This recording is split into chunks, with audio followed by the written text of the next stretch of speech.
all the bits. Juice with all the bits. It's a podcast.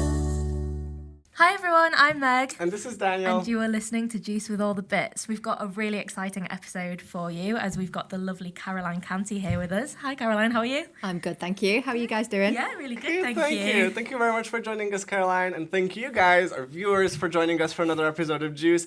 As you may or may not have noticed, me and Megan have been gone for a little while, just for the summer holidays, but we're back better than ever and ready to discuss today's episode. We'll be talking all about the questions people are too afraid to ask in the workplace. Yes, but before we start, we're going to do our apprentice highlight. So for those of you who have not been with us, where have you been? Go check out our previous episodes. But each episode we do an apprentice highlight where we showcase the amazing things our apprentices are up to. And today's apprentice highlight goes to Kofi Landon. And he's a content creator apprentice at Naimuri in cohort 37. And he's done an amazing video edit in the Premiere Pro task. So a massive well done to Kofi. Go Kofi! Shout out to you. Awesome. Thank you very much, Megan. So like I said, this week we'll be discussing everything to do with the questions that people are too afraid to ask. However, before we get into our topic, we're actually introducing a new exciting segment to this Juice podcast, and it's called Juice Reacts, where we'll be discussing all things digital marketing, things that are happening in the digital marketing space that we think were really cool, different topics and trends, and we'll be watching some videos. So, first up on our Juice React series is something that you guys will very likely have seen all over the internet right now, which is the Barbie movie and Oppenheimer movie, which people have shipped to be... Barbenheimer. Exactly. Absolutely. So, first off, who's Team Barbie and who's Team Oppenheimer? What do you guys think? Have you seen them both? I've not seen either. Oh, no. Okay. What would you reckon you'd be? I probably would be Oppenheimer more. Okay, actually, yeah.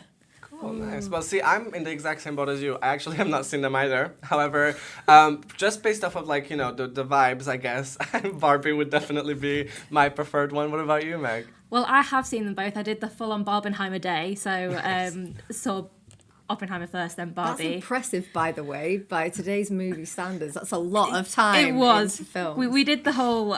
We had some lunch in between and then went to Barbie afterwards. And I love them both, and I feel like they're so hard to kind of compare because they are completely different films. But I might have to be Team Barbie. Yes. Oh, amazing. Awesome. Well, for anybody who may not know, the Barbie movie is a real-life movie of the Barbie doll. And, you know, it has some deeper meanings about kind of the patriarchy and gender equality and things like that, which make it actually quite meaningful as well as fun and playful and kind of just celebrating women, which is awesome. And Oppenheimer is a true story about the physicist J. Robert Oppenheimer, who led the Manhattan Project to create the atomic bomb that would be used against Japan in the final days of World War II. So with the whole Barbenheimer thing, they both were released on the same day. So it became this massive marketing thing of Barbenheimer, and I think it's quite incredible. I think it kind of accidentally happened. I don't know whether it was a planned thing, but seeing all the different marketing sort of things that were going on for both of the films was quite exciting. So yeah, should we talk about the different things that we saw with, especially Barbie? There was a lot going on, especially online, to do with Barbie. What are some of the things that you saw for the marketing of it? Yeah, absolutely. I mean, there's a bunch, isn't there, that Barbie did? My favorite one would probably be the big pink billboard that they did, because it was just a solid hot pink color, and people knew that it was Barbie, because Barbie's pink, and it just had the date of the movie in tiny letters at the bottom. So for me, that was really amazing, because it just shows how strong the Barbie brand is, that people know that just a big pink billboard is Barbie in itself. But there were some other really fun ones, like, and to know that they even made a real, like, size version of the Barbie house that people could go to and like take pictures at and stuff. So I thought that was quite cool. Of interest, like, did you see any online to do with Barbie? Do you know what? Oppenheimer?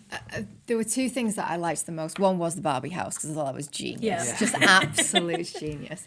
But the other thing that I loved the most was actually quite a simple thing on the face of it from a marketing team's perspective, which was just the simplicity of the posters, you know, where they were kind of introducing all the characters, you had that kind of glittery background and then just them at the front, because it made it so replicable by people on social. Yeah, this Barbie is. This Barbie is. So then you had loads of people, whether it was LinkedIn or Twitter or anywhere, obviously all over Instagram and TikTok, but even on LinkedIn, a professional network, you had so many people that were kind of having themselves in front of that background with this is the whatever Barbie. And it's like, imagine having a brand that was not only so impactful that you could do that with, but then just something unbelievably simple like a movie poster that was like, it creates attraction that you probably would never have been able to create just from a brand, and it spreads in a way that you wouldn't be able to otherwise. That's probably, in terms of like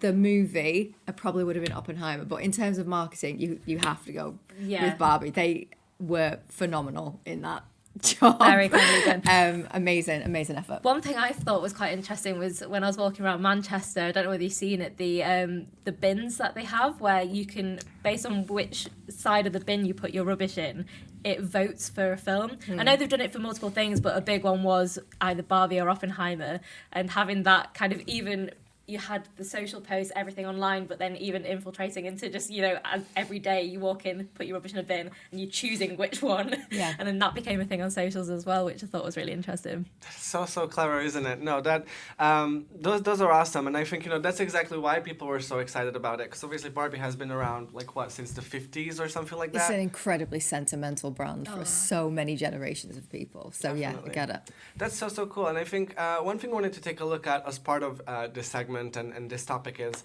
a video that Megan's actually found, which was. Tell us more about it. What was it exactly? Scrolling through TikTok, I saw this video, and it was basically a college class given the task to create a poster that is a combination of both Oppenheimer and Barbie, and I thought it was really really clever, just the fact that it's been such a massive thing that even it's kind of become a big part of even like education, especially like media students saying, okay, this is going to be a task and we want you to create a poster that combines these two big films that are coming out.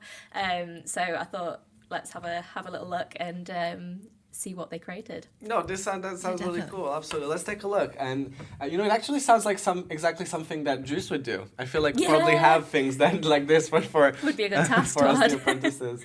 Alrighty, so we've got the video up now, so let's go ahead and give it a watch. The results of the Barbie x Oppenheimer mix posters. Love this evil Barbie. That looks like a Hocus Pocus poster. Between the two, amazing. Love that. So cute. Oh, he switched the backgrounds. We love it. Nice. Nice. They look like they're in one. That actually really works. Yeah. Vintage. So adorable. Oh, I love that. Very nice poster. Where's Barbie? There's no Barbie, no Oppenheimer. Just Ryan Gosling. If Barbie and Oppenheimer were in a police series, Cillian Murphy as Barbie. Love this, but he said it was unfinished. A pink atomic bomb. Oh, that's That cool. really I love works. that. I think that's my favourite. I ship. Which one was your favorite? Who do you think won the challenge? Love that last one. That is so cool. So, what did we think about that one, guys? What did you guys think? Loved it. I thought it was so clever. Yeah, there was two in particular. There was that the pink atomic bomb Yes. at the end was amazing. I love the vintage style one as well. Yeah. Some of them really work, which you wouldn't think.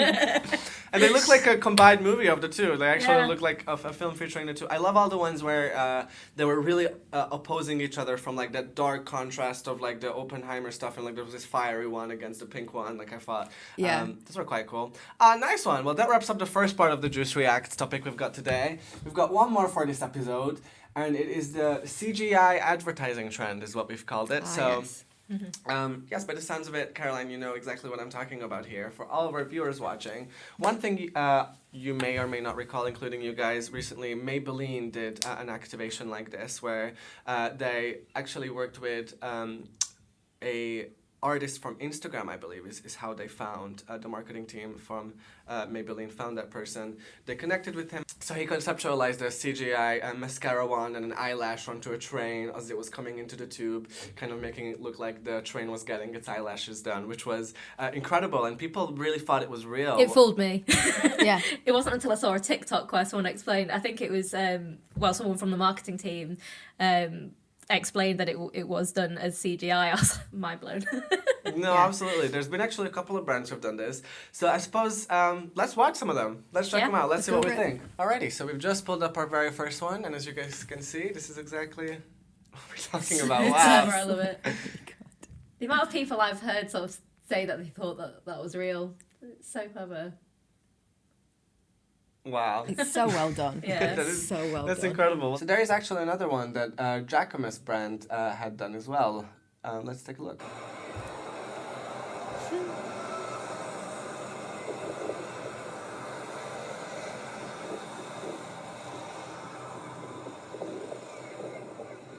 I hadn't actually seen that one before. It's quite cool though. I like It it. is Yeah, cool. it's really cool. You see, this is the thing. We've got to the stage with marketing where you could imagine that was real. You Yeah. could totally see, right, what out of the box idea can we come up with now that nobody's seen before? Only you don't have to have all the expense now of actually having to create it. You Yeah. just use CGI. 100%. I mean, brands like Jacquemus actually, I don't know if you've seen, but they go viral quite often because they have a bunch of marketing stunts that they pull. And recently they did these cars that were in the shape of bags. So they just had like these huge bag cars with a bunch of people in them, like driving down some streets somewhere. So that was really really cool as well. And there's just one last one that I want to take a look at with you guys, and it's this "Catch a Kailash, Not Feelings" by ASOS, which is quite a cool name. So that's this one.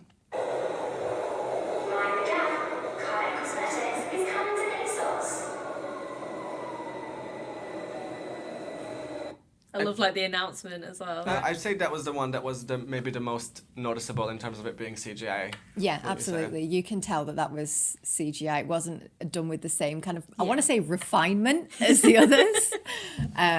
But yeah, I mean, it's still a really Still cool clever campaign. that you could it's do still that. clever. Yeah. So, amazing. Well, that brings us to the end of the Juice React series. And now we'll jump right into the questions. So you may or may not be wondering who Caroline is, what she's doing here, and what her relation is to the Juice Academy. So we'll be diving all into that. So without further ado, let's Yeah. kick off. So tell us a bit about who you are. So what you do and what's led to where you are today. See, that's a big question. Like, I'll start with who I am first. Yeah. So yeah, my name's Caroline. So I'm a coach, and I'm also the founder and director of Craft Coaching.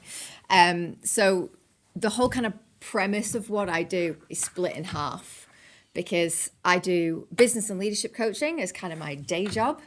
And then I also do employability stuff, and I work with a lot of universities and bodies like Juice to kind of focus on the employability side, because I believe that all the work that I do in a business to help them get greater profits and hire the right people and all of that stuff, it means nothing if we're not bringing the right people into the sector and teaching them how to not only, like you guys do, be great at those key skills and the tactical stuff, but also how to actually showcase that, how to sell that to an employer, how to find the right roles for them and fit into the workplace.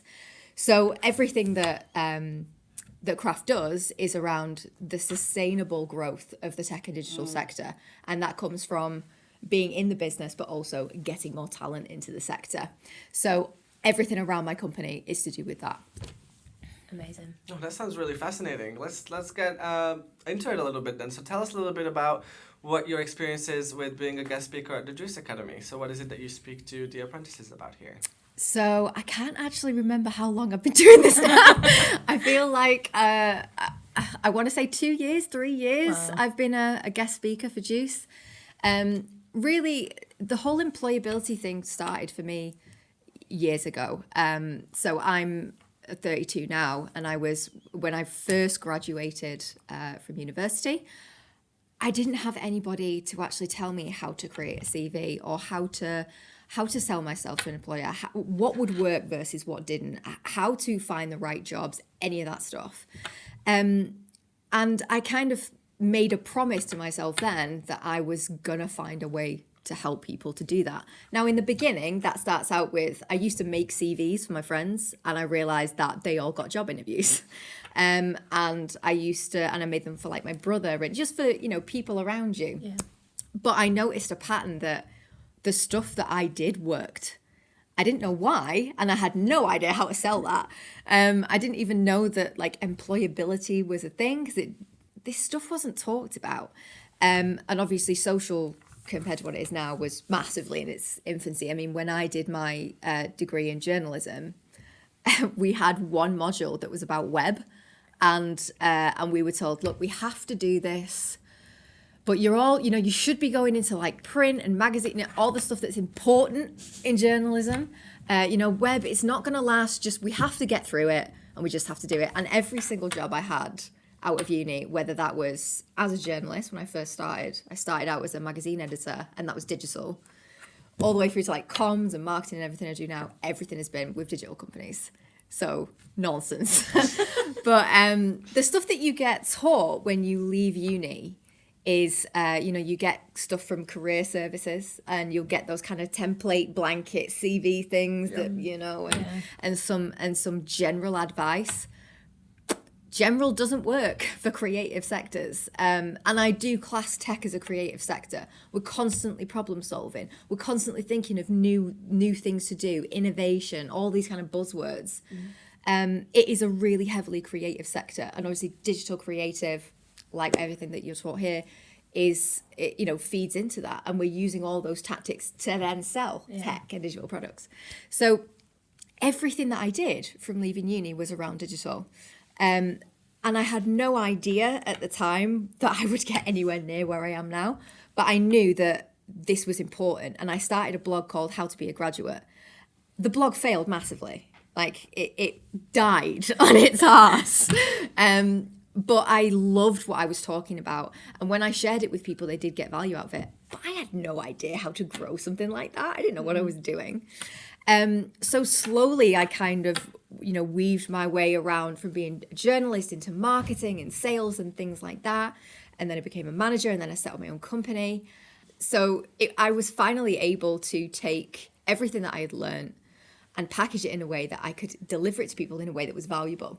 So I first heard about Juice when I was actually an employer, and I hired somebody from Juice to be on my team. Wow. And then when I left that company and I set up on my own, this employability thing was still in the back of my mind. It's been there ever since I left uni, sort of like 12 years or something like that. It's been there.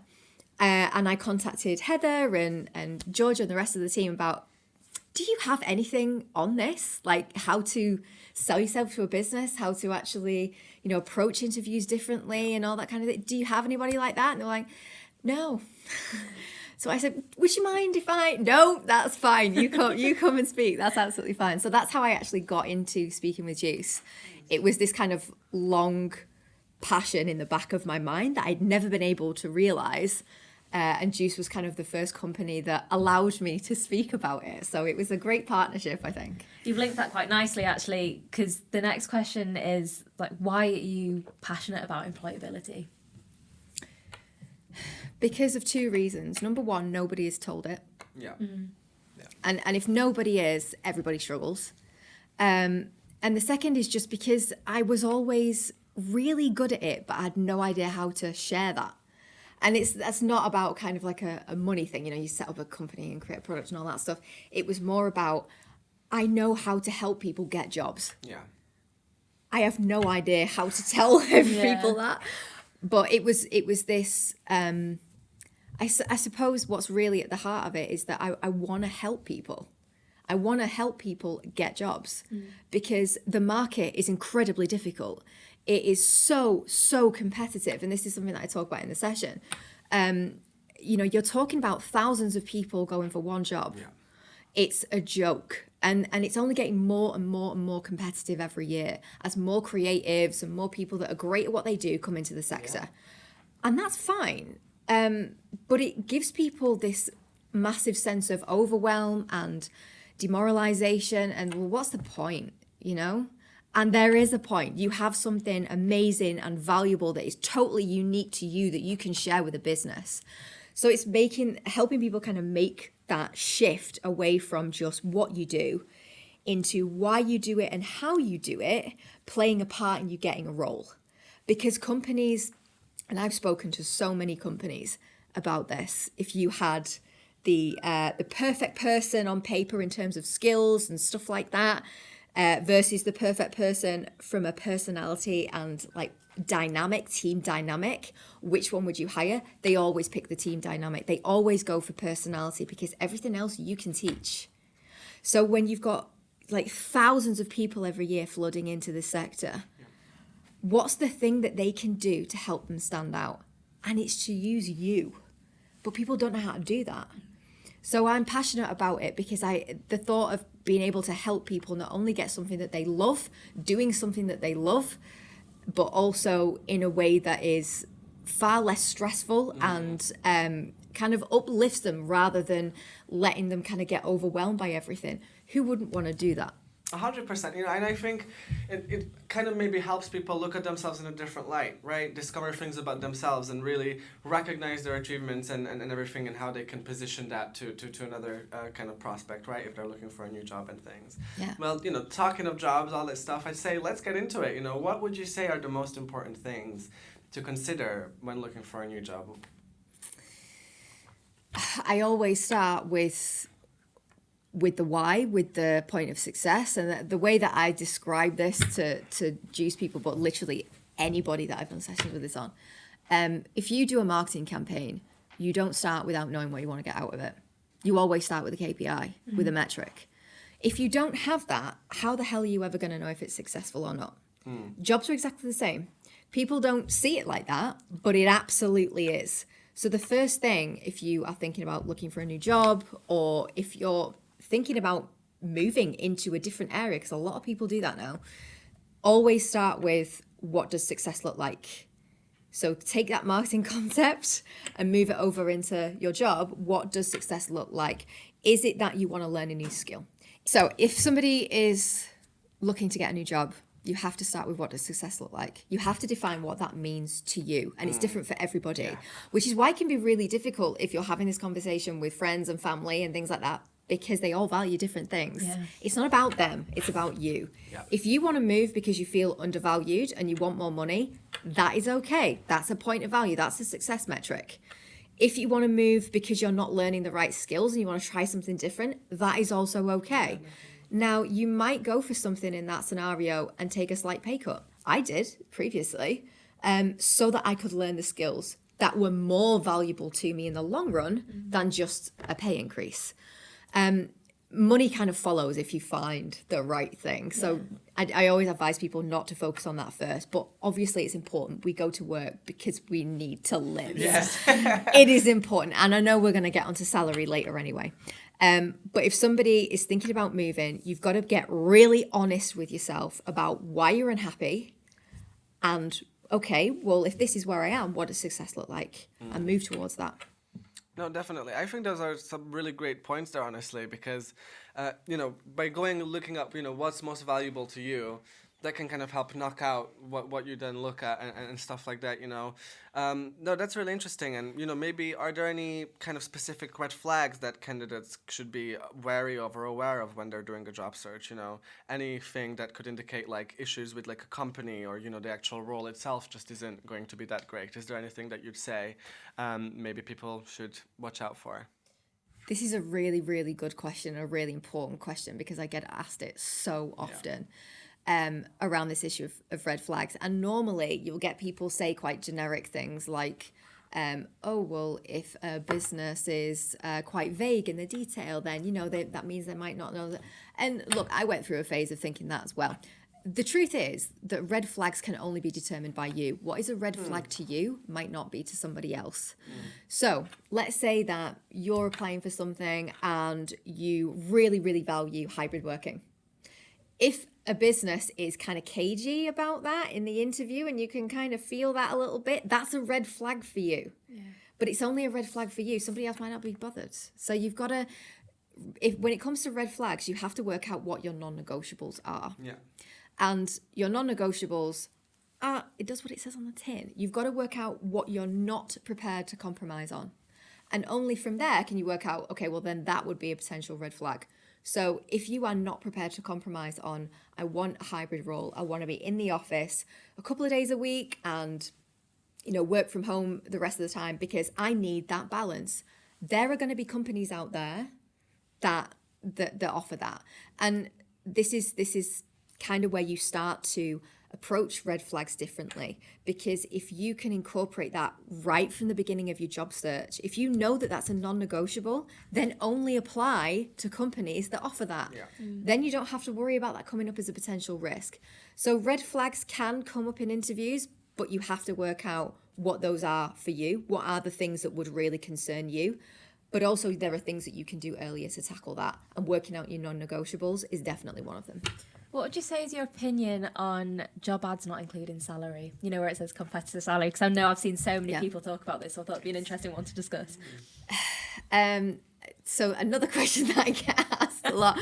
Okay, so I personally think that companies should always list a price band associated with a role. So because this is the thing, because I am also a business coach and I can and do go into businesses and help them recruit teams, I also know how it feels from their perspective, because the reason why good businesses do that is that they don't want to miss out on somebody. So they think that by putting no salary on there and saying dependent on experience or something like that, they think that they're somehow going to leave it open and that loads of people are going to come to them. They don't realize that it actually creates massive uncertainty. So what I advocate for is creating a salary band, because it's not open to anyone.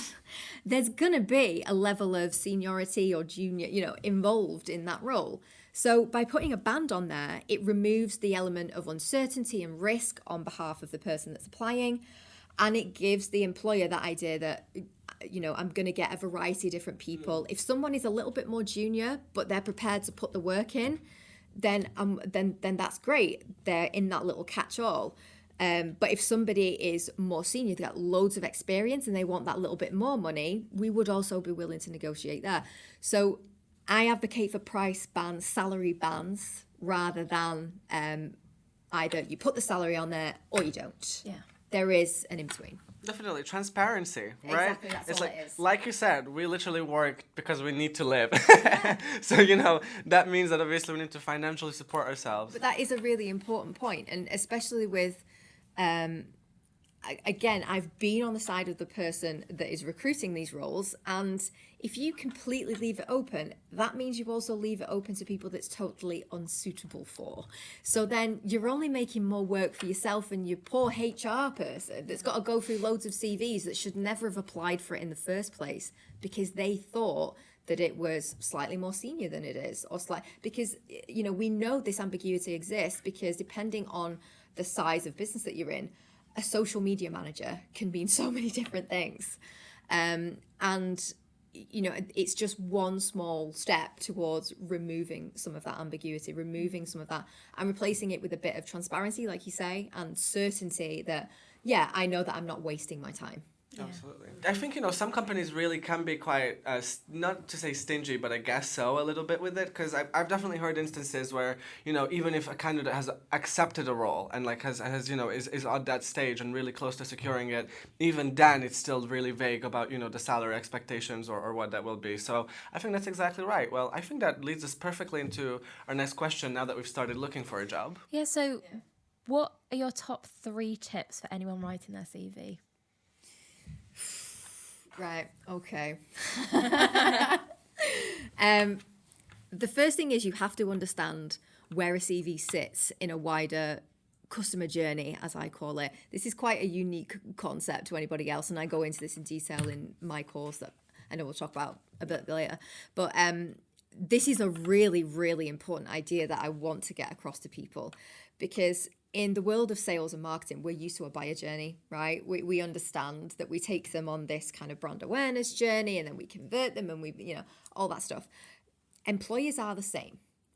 And the first thing you need to understand about a CV is where it sits in the customer journey, because we want to create a bit of awareness around ourselves first. But if I think of every single person that has ever sent a CV my way, the first place that I look is not the CV. So let's imagine this has hit my inbox, okay? And I've got the first few lines, which is the traditional kind of cover letter piece, and they've got the CV and the portfolio attached. What do you think the first thing is that I do? I'd say look at the portfolio. That would be my guess. I go and look at their LinkedIn. Yeah. Oh. So the reason why I go straight to LinkedIn rather than looking at their CV or anything first is because I wanna check a few things. First of all, I want to check that they understand digital presence, because chances are, if they're on my team, the sorts of teams that I'm hiring for, and it's sales and marketing and things like that, LinkedIn is massive. It's critical. And even if all you do is you like and share other people's stuff and you just have a filled out profile that is kind of a consistency piece between what's there and what's on your CV and your portfolio, and you've got everything copied across, I know you're serious about it. It adds another kind of tick box in my head.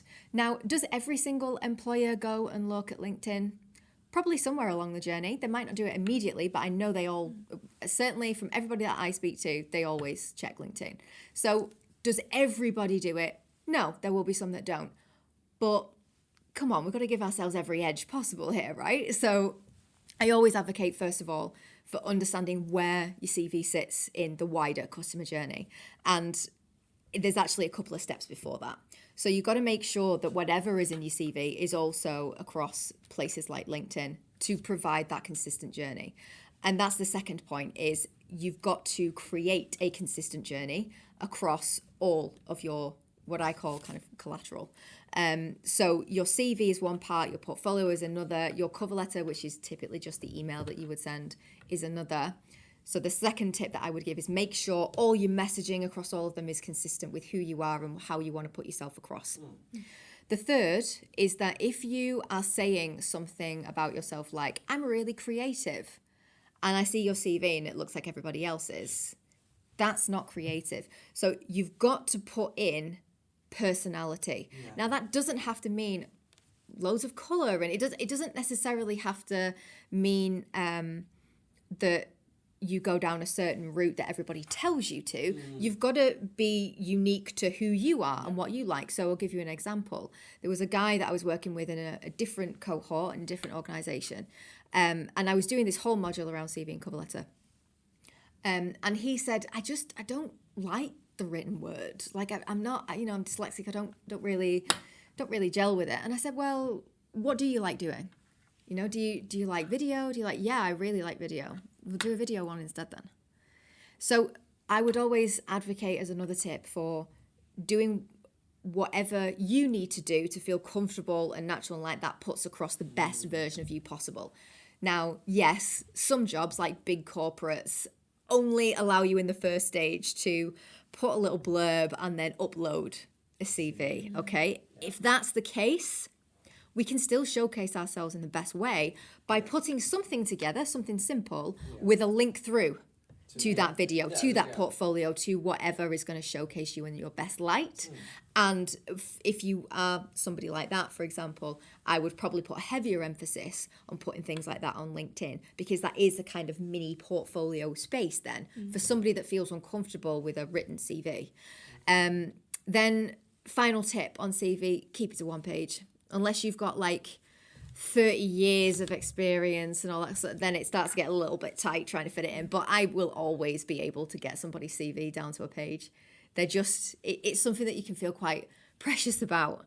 And it can feel like you're cutting into something really valuable. But it's about cutting out the fluff so that only the important stuff remains. What's the important stuff? Well, your opening statement that sells you as a person, that is critical. And that's got to sell not just the tactics that you can do, because everybody with a degree in that can do those things. Why would they hire you? Why you? What makes you different? And having that highlighted is really important. And then change anything around work experience so that the focus is not on, I had this role and I did this, this, and this. That doesn't tell me anything as an employer. What am I interested in? I'm interested in somebody who can do the job and get me the result I want. It's the same in marketing. We focus on the outcome. We focus on where people want to be, and we sell them that.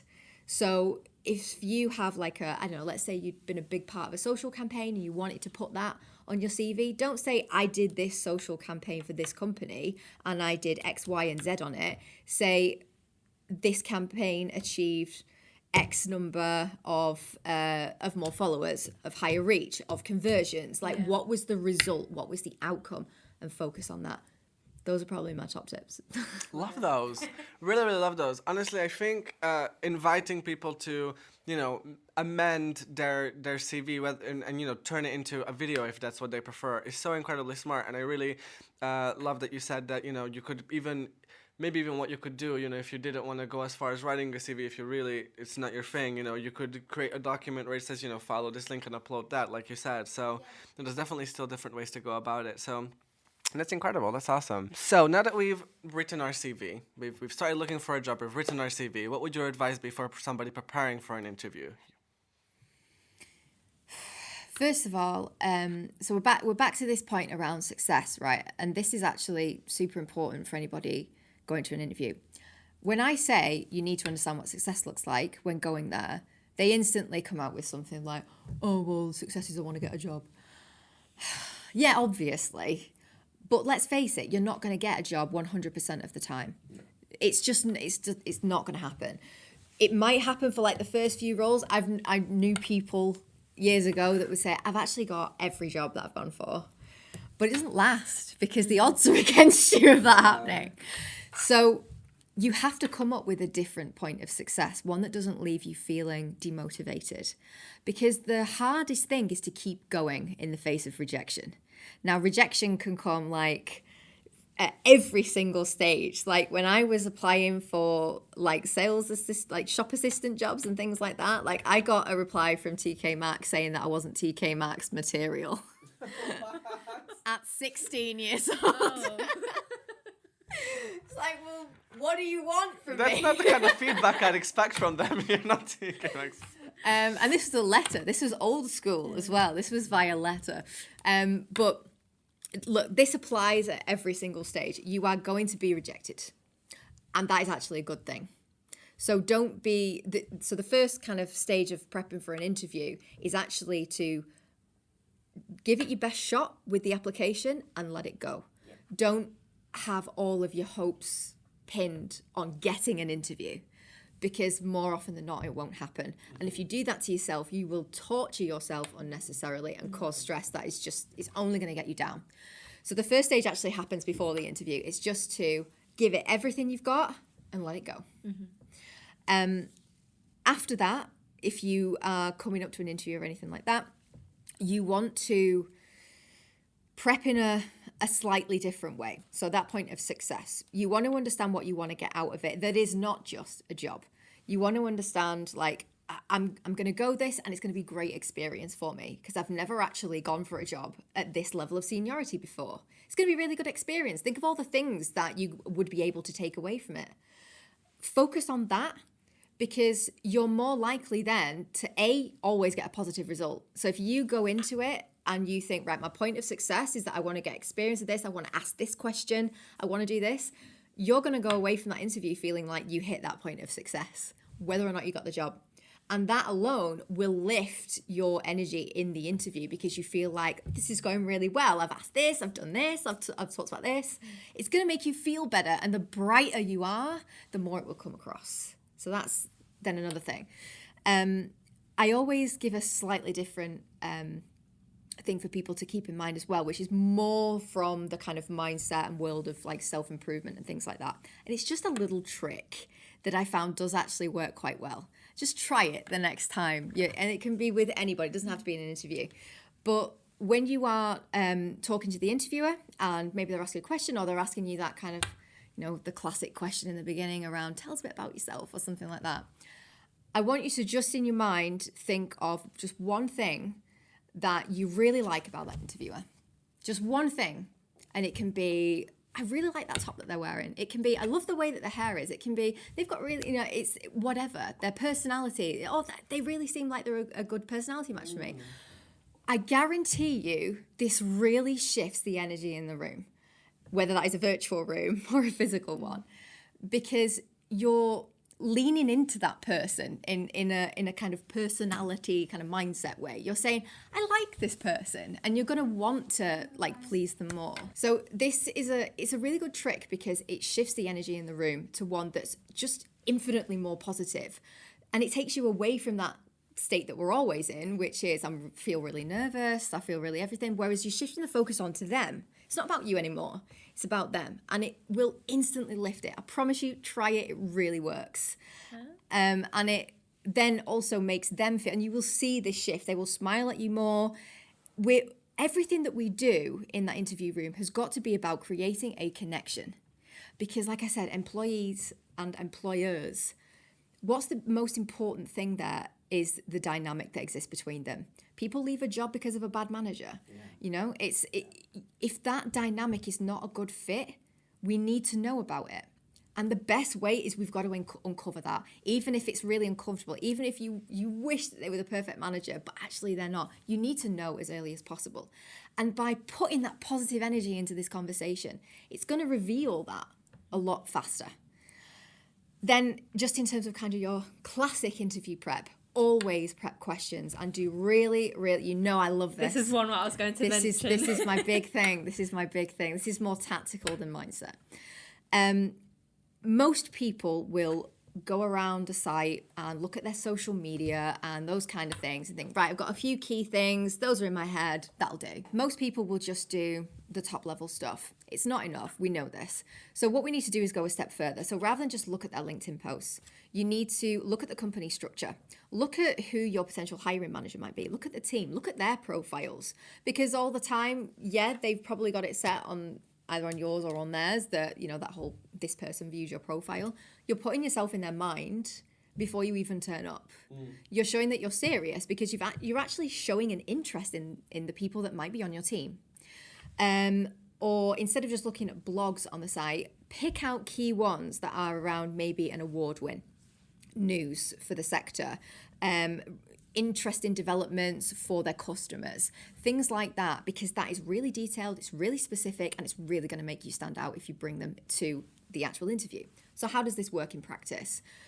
You should always have 3 key questions prepped. So another example would be rather than just going and looking at blog posts on their website and, you know, basic stuff like that, look more at their industry. Look at like recent client developments. Look at newer campaigns that they've just done. Look at award wins. Things like this are things that you can drop in that are really specific. They're really tailored. They will make you stand out. So then when you actually get in there, what are the kind of 3 questions? Well, you should always have one in your back pocket about the industry. That's a really good one if you want to kind of showcase maybe sector knowledge. That would be a really good one. Like if you really want to get into sport or something like that. You should always have one about the business. So an award win, you know, a piece of news or a recent press release or something like that. Those are really good to throw in if you, let's say you're at a first interview stage and it's on a call rather than in person, and you're awkwardly waiting for somebody to join the call and you've got to make small talk and it's really awkward. Dropping something like that in keeps the focus on them, keeps the focus on it being professional, and you look really good. And then the other thing is always about your development. And this is one that I give every time because everybody always takes it away. And it's something that I talk about in the course as well in a bit more detail. But one thing that people usually say is, what are the opportunities for personal development on your team or something like that? Everybody asks it.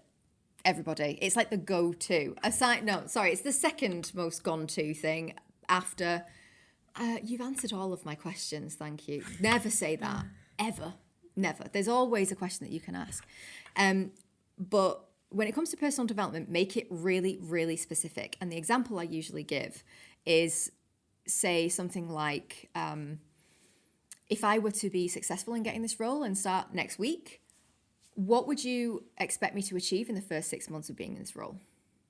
It's really specific, it's really tailored, it makes you stand out, makes them think, which is also really good. But it also gives you exactly the information you need to know if you're going to pass your probation. So it's really useful for us, really useful for them. So get really specific about the interview questions that you ask. And that's probably the best tip that I can give in terms of prep across those different areas. That's amazing. What do you think, Megan? Do you have any ones that you would like to ask in interviews? Obviously, I suppose it's tailoring them to kind of work out what they're like as a company as well. But also, I mean, a fun one that I always throw in is I like to ask about like what's their favourite part of working for the company. And every time I've asked that, I've always had like a nice response from it, because they're going, oh, and they seem to really like that I've asked that question. I suppose it's showing interest in what they do as well, and also it kind of gives me an insight, because I can kind of tell whether they're really speaking passionately about sort of their work and that they enjoy what they're doing, or whether they're just kind of coming up with an answer just to kind of answer it. And so I can be like, oh yeah, she seems really, really passionate, and that's the sort of company and the vibe that I'd like to be a part of. So that's usually like my last question, is like a nice one at the end. But yeah, I was trying to think of like any others, but usually I try and think about what am I sort of wanting to kind of gather, and kind of ask those questions to kind of find out that information. Exactly. Well, exactly. Going back to what you said about, really defining those values and what's important to you, what do you want to find out and everything like that. One I take away from Juice, actually, and it's kind of similar to one you just mentioned about the very specific one, asking about 6 months into the role, how would you measure success, and that's exactly one that Sandy gave to us as well in one of our sessions, is what would success look like to you after a year into this role. You know what I mean? That then positions you in a good light in their eyes, because then they're going to think about, all right, how would this person perform a year into this role, and how would I define that as successful.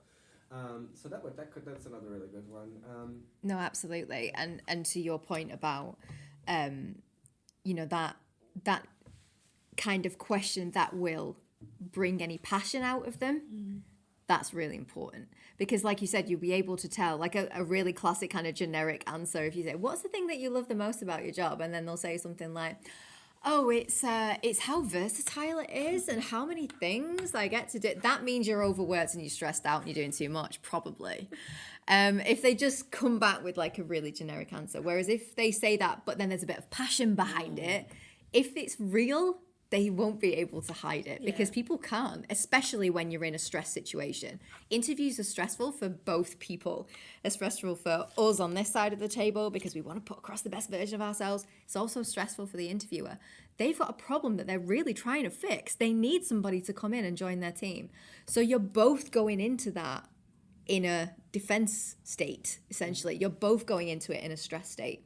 So it can be really useful if you ask questions that are designed to pull out genuine responses that make them think, because they'll be in a stress state, so it's more likely to be heightened but accurate. So we've talked about applications and writing CVs and interviews. How do you know you're in the right role for you once you're in the role? So this is where people have never worked out that very first thing that I spoke about. You only know if you're in the right role if you know what right looks like.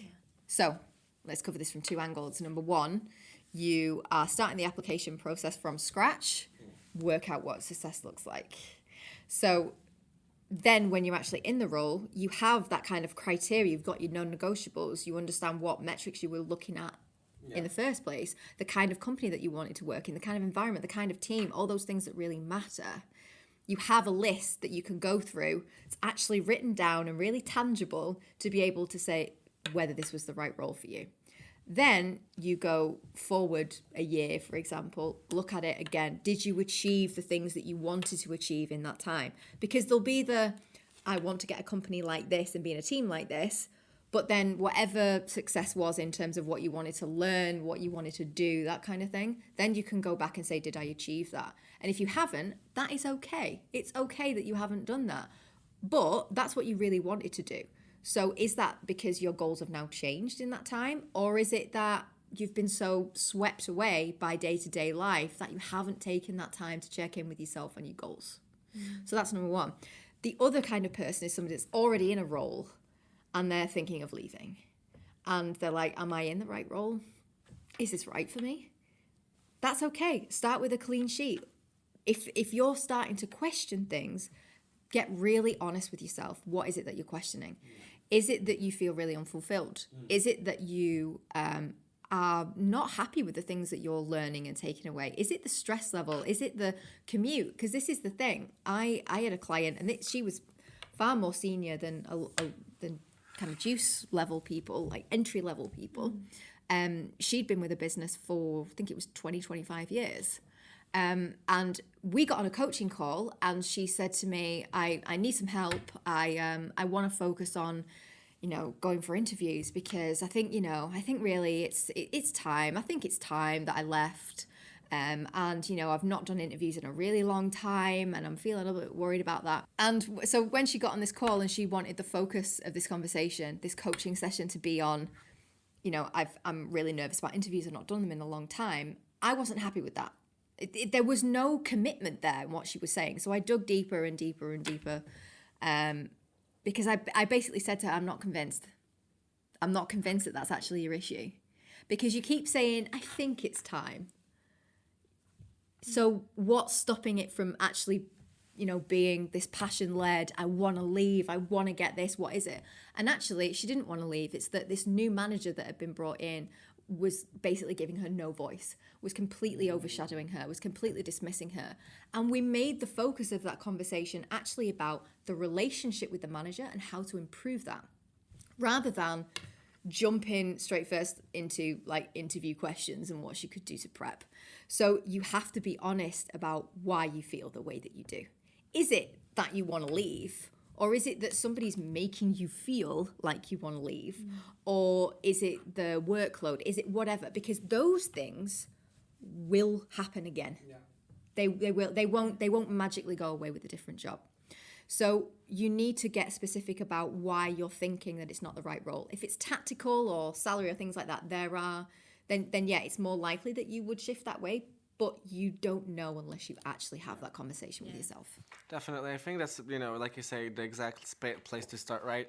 Be really honest. It can be hard, right? A lot of the time. Like, for example, the individual you just mentioned, for this person, maybe they themselves, it was easier to just go, to have to think to themselves, let me just go somewhere else, as opposed to dealing with this bad situation, Obviously, it's completely case by case and individual in terms of, what are maybe things that you're not happy with and how you go about maybe fixing that, or do you just, look for a new job and stuff like that. But I think, honesty is definitely the place to ask.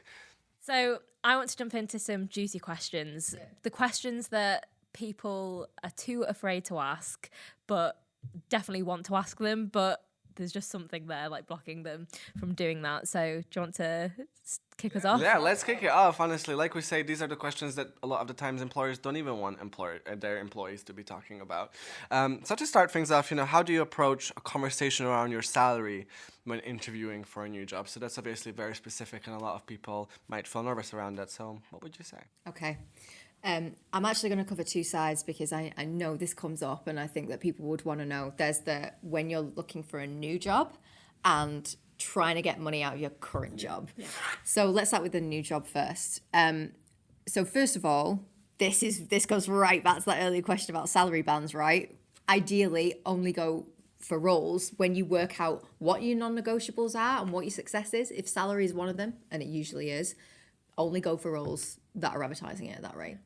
Then you won't ever be disappointed. You're only going for jobs that are at that. But sometimes you'll come across ones that are within a band where they think that you're slightly more junior, for example, or roles that do just refuse to put the salary on there. So you are flying blind a little bit. Yeah. So the next stage is, well, when do you bring that up? As soon as possible. So if this is a role that you're going for and they've not mentioned salary at all, the first thing that you will usually get is an email or a phone call from a HR person, just doing that pre-qualifying ticking box exercise. Ask then. Most people don't. They're too afraid.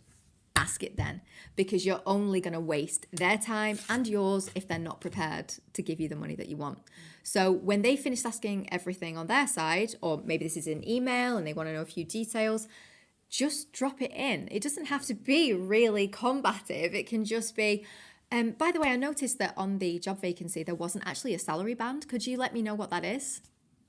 That's a perfectly reasonable question. No, I certainly agree. What would you say, if their response to that then is, at this stage we won't be disclosing that, or they basically just tell you they can't tell you yet, or they maybe don't know themselves, what would you say? Okay, if that's the case and they don't want to give it up until the interview, then I would say, okay, fine. But you have to make a decision at that point. Is this role with either the other offers that I've got up on the table already, or just for the job spec that I've seen so far, what do I think it's likely to be? Why would they be cagey about that? Is that, you have to make a decision at that point. But if it was me, I would probably say, okay, I'll go along with it. The next opportunity is then usually the interview. And this is where people get really nervous, because where do you bring that up? Well, usually they will say it first, and they'll say as one of their last questions, because they want the upper hand, what salary would you be happy with? This is what kind of scares people, because they're like, oh, but I wish I could have asked them first. Well, that's why you should always ask beforehand. If they don't want to give you an answer, fine, but at least you asked. So if you're at interview stage and they say the question first, then I would give them a band. I would work out what band you would be happy with, because nobody just says, I want 25 or I want 40 or I want whatever. Everybody is prepared to have a little bit of wiggle room for the right role. So before you go into that interview, one of your prep things, if that is important to you, is to just prep, right, I know I'm going to be stressed when they ask me this question, and I don't want to default to a panic response. If I come up with one now and write it down, I don't have to worry about it. I can just say what I've come up with, because that's what's really at the heart of it, is fear. So come up with a wiggle room that you would be happy with, and then say it. And if they say, oh, that's too high, fine. That is okay. That is okay. They're not the right company for you if they're not prepared to give you one of your non-negotiables. They might also, after interviewing other people, realise that actually it's not such a terrible figure after all, but that's on them. You can only control what you can control. You can't control other people, only a reaction to it. So prep for that question. Now, if they don't ask, because again, we're both stressed in this situation, they might be afraid of asking as well. They'd rather a HR person did it. In that case, you should bring it up in the interview. Don't be afraid to say, as one of your questions right at the end, again, it's the same thing. I noticed when I applied for this role that there was no salary banding included on the vacancy. Would you be able to let me know what that is, please? That's really simple. It's really straightforward. And there's no emotion in it. There's not like, could you tell me what this is? None of that. This is facts. This is all it is. And it removes that emotion from the situation. And then it's on them. They either tell you or they don't. Now, let's say that they don't. Or let's say that throughout this entire thing, you've been so stressed that you don't want to answer, you don't want to ask. That's okay. You're then through, you get an offer, fantastic. It's less than what you wanted. How do you deal with that? Out of interest, how would you deal with it? It's difficult with me because I know I'm the sort of person not to say anything. But then I'm stuck in that situation because I struggle with confidence with asking questions like this. So it's difficult. Whereas I feel like you might be a bit more.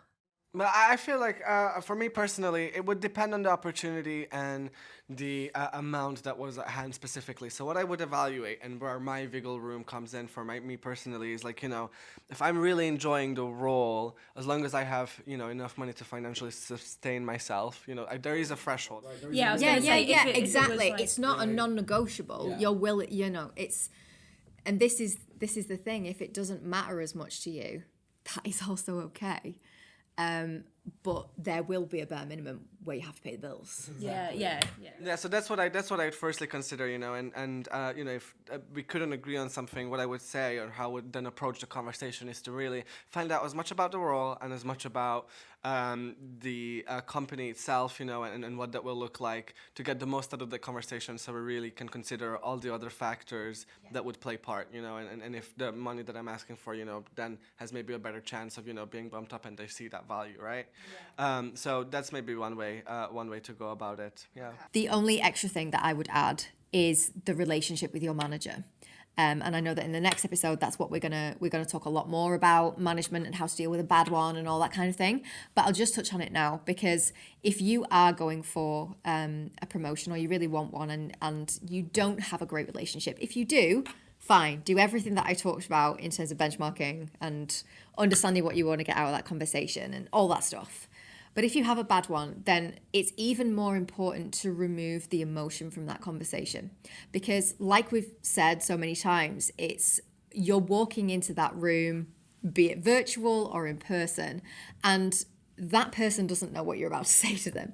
So as soon as you say that you want to talk about money is such a personal thing that we can't help but get kind of, enter a threat response state, which is exactly what will happen. Now, with all managers, they rarely have the actual ability to sign off anything. So I guarantee you, if you're worried about it, that conversation is just a starter. They will need to go away and talk to their manager or the FD or whatever about budget for their team. That they're not going to be able to make that decision there and then. It's not up to them. So that already should remove a little bit of fear. But the next thing is, if you go into that situation, understand what you want to get out of it in terms of, we need to curate the conversation so it removes emotion. That's really important because they're going to be in a threat response. We want to reduce that. So how do we do that? Well, it starts by knowing, right, how do I want this conversation to go? Well, what I really want is to get to that end point where they say, okay, I understand your point. I get it. I'm going to go away. Let me have a conversation and see where we're at. That's really the end goal because we know that they can't say, yes, fine, there and then. So after we've done our benchmarking, know what you want to get out of it, which is probably that conversation. And then what is it that's happened that makes you feel like you deserve more money? So is it that you are doing more work? Yeah. Is it that your workload has increased, or is it the complexity of the work has changed and you're learning loads of stuff that you didn't know when you first joined them? You've now added a valuable skill to that team that wasn't there before. Get specific about exactly what you've actually brought onto the team. Then always relate it to a business case. Now, that doesn't necessarily have to mean like loads of slides and things like that. It can be really simple. Reduce your benchmarking exercise down to 3 slides. So I talked about, have one role below you, your actual role, and then one above you. See where you really fit in the industry. Reduce that down to a couple of slides and be really specific about how you came into the business, what you knew at the time, why that salary was justifiable, etc. Then you can justify why you earn more because, well, things have changed. This is actually now what I'm doing. This is how my job spec has changed. So if we look at my current job spec, and I would actually do this as a visual exercise, it's really useful. Take your job spec and add in all of the things in red or green or whatever color you want that you're doing on top of that. You can't ignore a visual representation of how much more you're doing when it's right there in front of you and staring you in the face. So you need to just remove the emotion and focus on the facts. I came in doing this. I am now doing this. This is where it sits within the industry. And I think that this is a reasonable increase on that. They will probably just come back and say, I understand. Let me have a conversation. If they don't and they say, well, actually, I don't think that that's true. I think that you've got a bit more to do before you get to that. That's actually good as well, because you go back and you say, great, can you tell me what that is, please? Because they're telling you what you need to do to get that money. Yeah. Now, whether you agree or not at this stage doesn't matter. The point is that you're having the conversation. You're opening that dialogue up to negotiation, and you need to understand what they deem to be worthy of that salary. And then you can go into the specifics of, well, I did benchmarking and I did this and my research, and you can get into that later. Yeah. This is about opening up the conversation, making them willing to present a business case for you, and removing that kind of fear and risk and all that stuff that stops us from having the conversation. I think those are some really interesting points, Caroline. Thank you so much for sharing all of those. And that brings us to the end of our questions. And we've actually decided to make this topic a 2-parter for you guys. So we're going to have Caroline back on the podcast sometime in the near future to discuss questions all around your relationships to do with work, which is what we've just started to talk about there with our managers in well. particular. Yeah, absolutely. Exactly. Come back for more juicy questions. Exactly. Keeping you on your toes. Well, yes, thank you so much, Caroline, for joining us, and thank you everyone for listening in. As always, if you're interested in joining our apprenticeship, head over to our website. We've actually got 2 new apprenticeships, I think, starting soon. So we've got the fundraiser level 3 and the PR and comms level 4, as well as the content creator level 3 as well. So head over to juiceacademy.co.uk to apply to those and see which opportunities are live, and vice versa. if you're an employer looking for an apprentice, head over to our website and get in touch with us. We'd love to have a chat with you. Absolutely. How exciting is that, guys? 2 new qualifications the Druze Academy now offers. Expanding. Exactly, broadening the horizons. Well, Caroline, thank you so much for answering those questions and taking your time to come and be here with us today. No problem. Is there anything you'd like to share with our viewers, or anything that you yourself have to promote? Anything you're getting up to that's exciting?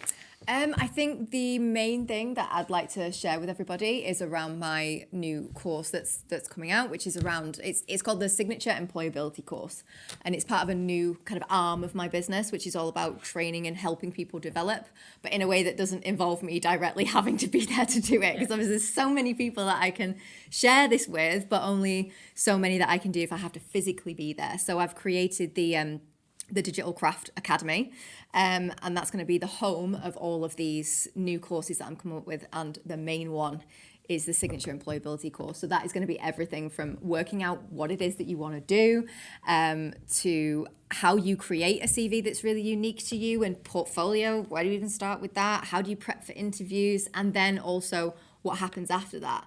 How do you go into that with the best kind of mindset? So there's a lot of employability work, but it's really comprehensive. And I think that probably for anybody listening, that's the main thing that I do, that people would be would really find useful. Wow. I think. Yeah, that does sound interesting. So I guess for anybody who's obviously just interested in upskilling themselves, right, really kind of validating their stance in their career and their industry, it sounds like that was a great direction to go in. Yeah, That's absolutely. fantastic. Doesn't have to just be entry level. Hopefully it helps people throughout the whole course of their careers, really. That's amazing. That sounds awesome. Well, thank you so much again for joining us. No problem.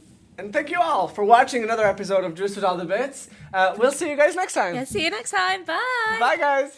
We did it, y'all.